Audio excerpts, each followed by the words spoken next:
This is the torque tube assembly removed from a Fisher LevelTrol model level transmitter.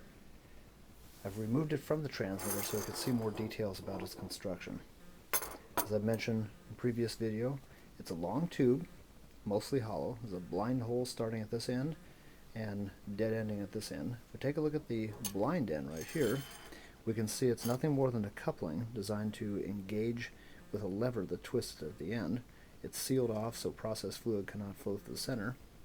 On the other end, however, you can see there actually is a hole in the tube, and into this hole we've inserted, or I should say the manufacturer has inserted, a long, slender, solid metal rod. That's free at this end, and then that solid rod goes all the way, through the center of the torque tube to the blind end, and is welded to that end. The way this works is this flange here is anchored so it cannot twist, it cannot move. On this side, it engages with the lever that connects to the displacer. As the displacer's weight changes, there will be a different amount of torque applied to this end of the tube. The length of this hollow tube is made of a springy, elastic steel, and it flexes in a torsional manner. So the more weight we have over here on the left-hand side with the displacer, the more it flexes, the more it twists. The less weight, which of course is going to happen when you have more liquid level buoying up the displacer, the less weight we have over here, the more it untwists and relaxes to its normal straight position.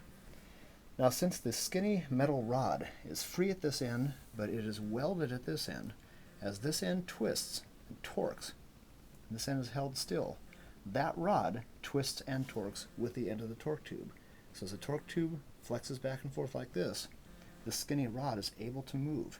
It transfers the motion of that lever connecting to the displacer, transfers the motion outside of the pressurized process environment into the environment of the LevelTrol instrument head, where the the motion balance mechanism tracks the motion of that rod and turns it into a 3 to 15 psi pneumatic pressure.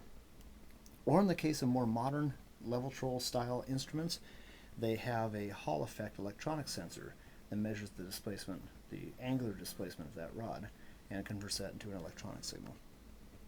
Now, that is a torque tube, a very commonly used component of displacer type level transmitters.